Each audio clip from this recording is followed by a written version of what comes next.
Hi, hello, welcome to Spell Day. We're covering spell every single day of the year from the 5e PHB +3. Those +3 spells are homebrew spells. We're at +2 at the moment. You gotta back in the playlist to find them, and today's spell is Speak with Animals.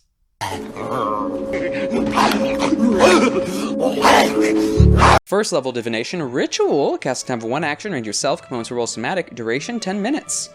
You gain the ability to comprehend and verbally communicate with beasts for the duration. The knowledge and awareness of many beasts is limited by their intelligence, but at minimum, beasts can give you information about nearby locations and monsters, including whatever they can perceive or have perceived within the past day. You might be able to persuade a beast to perform a small favor for you at the DM's discretion.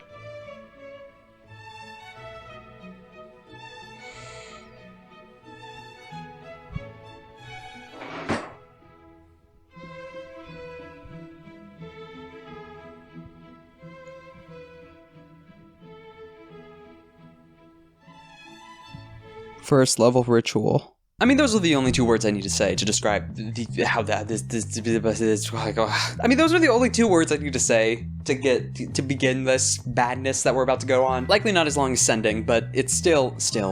Sending itself had the issue of, well, not necessarily the issue, but yes.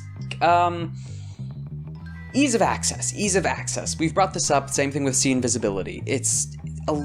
If it's so low level and has little restrictions into getting to the point of casting it, many NPCs will also have access to it, and will likely have used it or bumped into it at some point. Meaning, it'd likely be exploited at some time, or explored and used if it is some kind of utility. First level and ritual! You don't even need the spell slots! You could theoretically talk to something while performing the ritual to cast this again. So the 10 minutes just consistently overlaps. But even then, it's not concentration, lasts 10 minutes. You can prep this, walk around, or just cast it as an action if you need to do it in a moment. The benefit we have, it's still limited to self. Well, I say benefit, it is a downside for the spell, but benefit world building wise, it's still limited to self. Which means it's still limited to the caster, similar to see invisibility, so it won't be just applied to anyone. But being able, okay, one of the benefits of furbolgs is they can talk to animals and plants, and forest gnomes can talk to small animals, if I remember. The benefit of that is amazing. I mean, having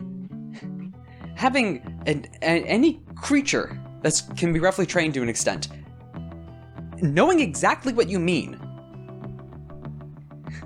and you being able to understand exactly what it wants or struggles or issues it's having with that, or more, like you could. Now, it is not a perfect. Okay, horse whisperer, master of stables, dog trainers, anything training birds, like, the issue with messenger pigeons. The whole reason messenger pigeons were used wasn't because they go back and forth. It's because they travel back and know where their home is. So where they've been nesting, they are specifically put in carts, crates, cages, whatever, and brought back to some other kingdom, tower, outpost, whatever the message is needed from. You then strap a small letter to it, you let it free, and it heads back to its home.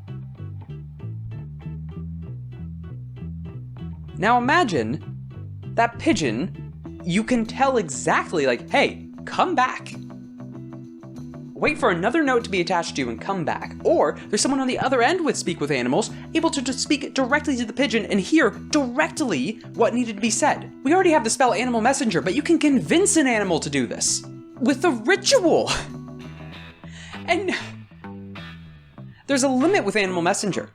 It will track them down magically, which is a benefit, so that part's true. But when you're using it for just basic communication that both parties are willing to and know of, they can keep up a memory to a day of specific information that they can recall and tell you.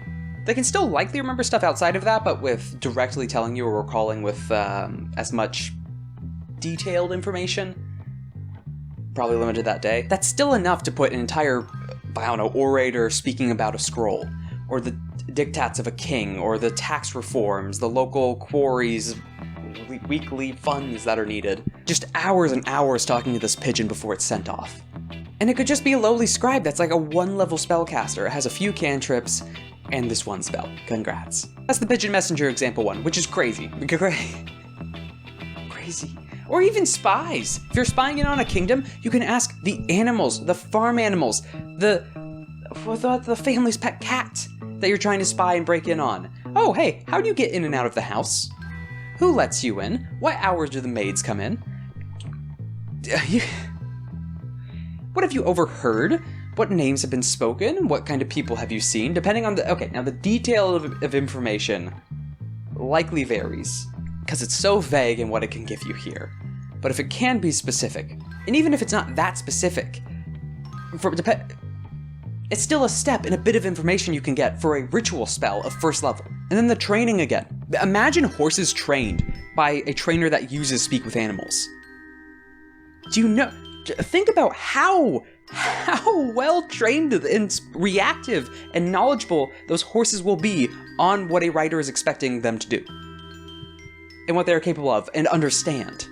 You can have a horse that has been taught military tactics. Now, how well do they remember that and comprehend that, again, is up to interpretation because of how vague the wording is here. But even basic training, some of the best stuff that can be done today, being reinforced by the horse being able to understand you and you understand the horse perfectly.